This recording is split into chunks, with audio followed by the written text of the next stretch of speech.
Welcome to Sib Spot. Today's Reddit stories are from PettyRevenge. Story 1 is by Saint Aura. The luxury hotel doorman wouldn't share the public 5-minute parking zone with a wheelchair van. This happened a long time ago when my brother and I were both teenagers, but I have never forgotten what a jerk this doorman was. My brother and I were out in the city, and our mom was coming to pick us up. My brother was a wheelchair user, so we couldn't just jump into the car and buckle up. Mom needed a large space to be able to stop the van, lower the lift ramp, load him in, secure the straps to hold his wheelchair in place, and put the ramp back up. We could get this done in about 2 minutes in a rush, or a leisurely 5 or so. The longest part was waiting for the hydraulic lift to go down and up. We got the pickup address muddled up and ended up way further down the road than we were meant to meet up. This was a busy and narrow street with cars parked all along both sides and nowhere to stop. If Mom stopped in the road and got out the ramp, the van would have been blocking traffic. As we were waiting, it started raining, and I ended up running down the road trying to find a shop awning to wait under. We saw Mom's van coming down the road and she kept driving. We kept running until we found an empty space.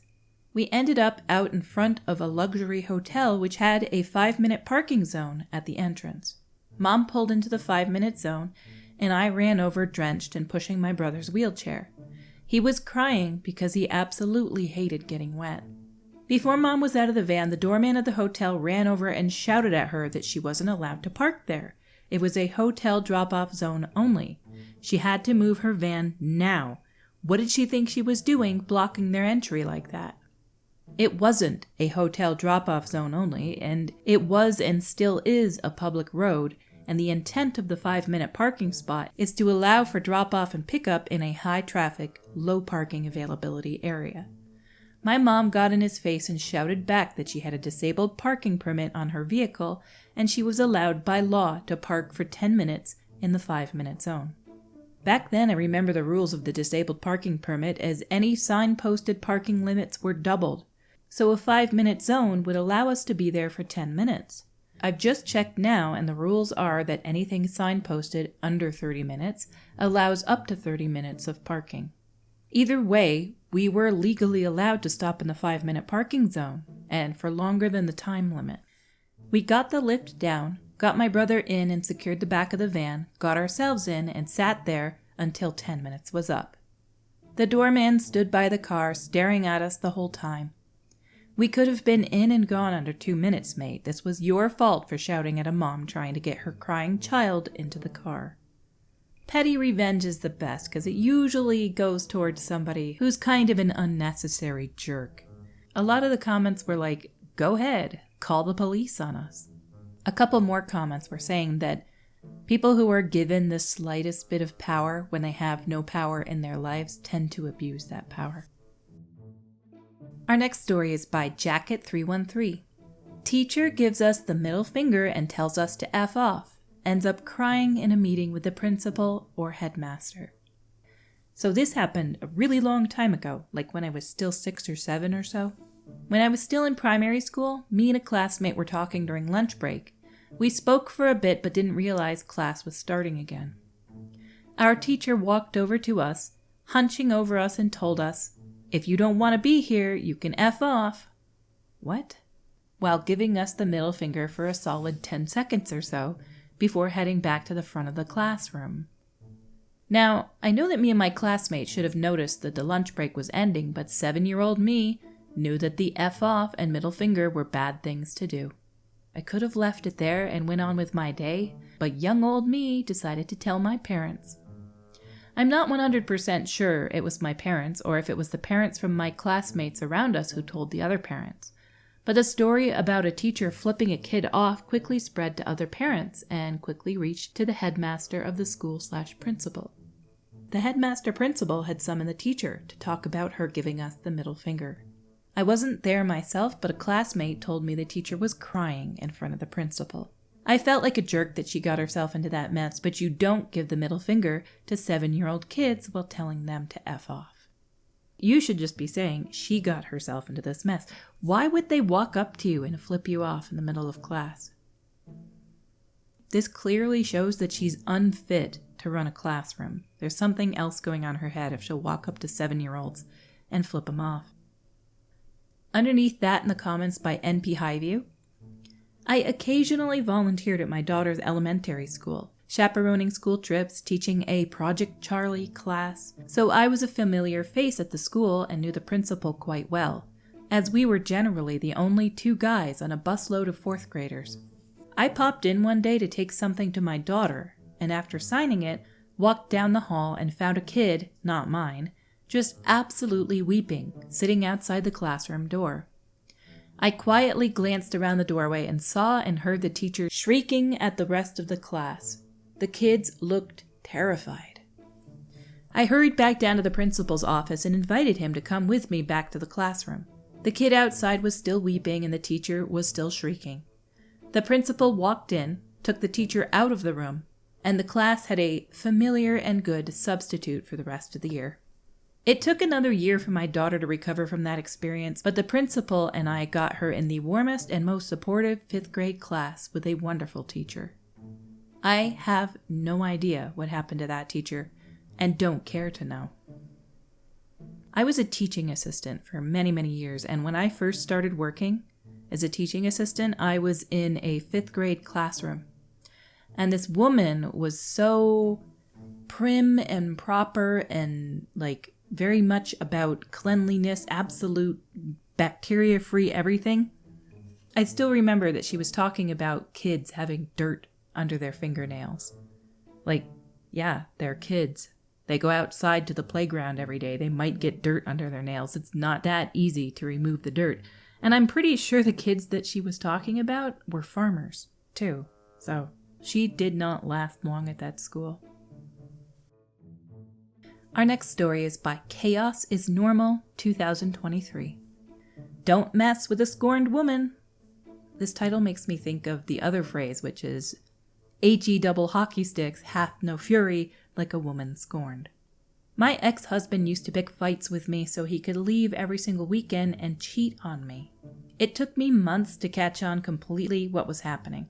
Earlier in the week of one particularly argumentative week, we went and bought him an all-new wardrobe.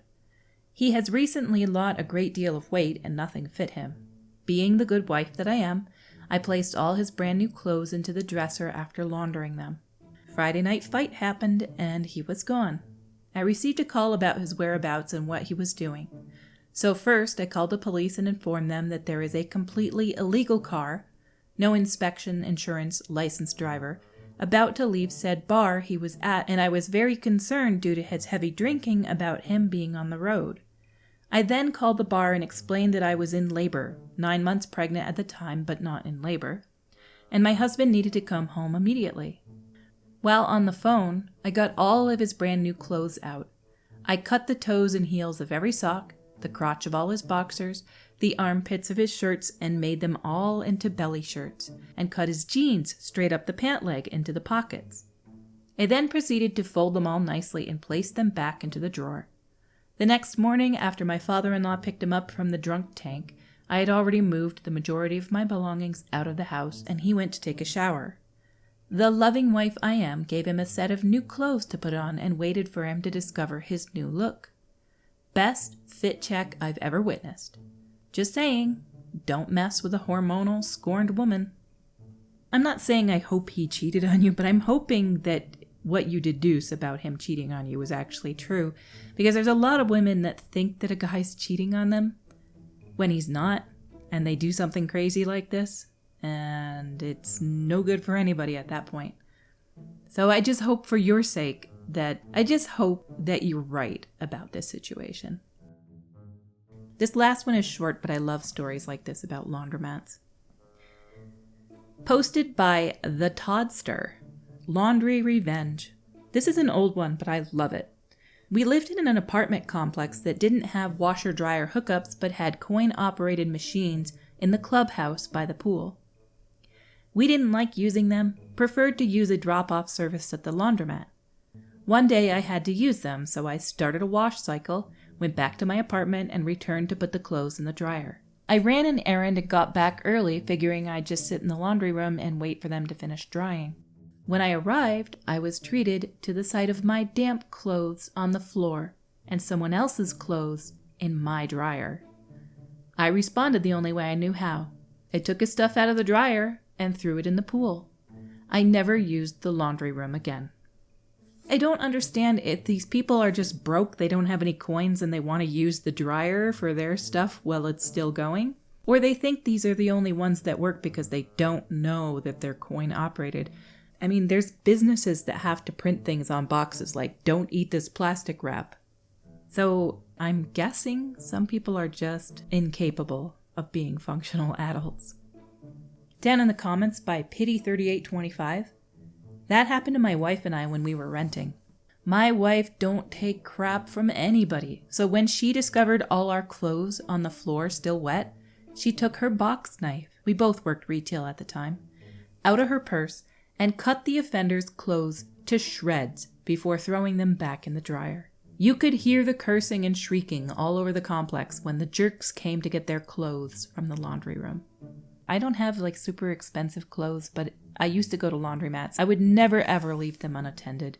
There's people out there that will just take your clothes. Plus, the laundromat that I used to go to, the year before I started going there, one of the dryers actually caught fire and like burned the place to the ground. They had insurance on it, so they rebuilt it when I started using it, but they used to actually have flames, open flames, behind the dryer mesh.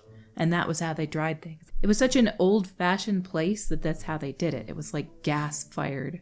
And they would just have an open flame behind the grating in the washer. I'm not surprised things caught fire. But even the new ones, when I had to wash a coat, it melted the front of it. Like, I had these Velcro pads on the front of the coat, and it just completely melted the pads. So you always want to make sure you kind of keep an eye on your clothes because they can be destroyed very quickly or stolen. Our stories for today have come to a close. If you enjoy this content, please click like or subscribe or click the little notification bell to get alerts when videos drop. Until we meet again, have a stunning day.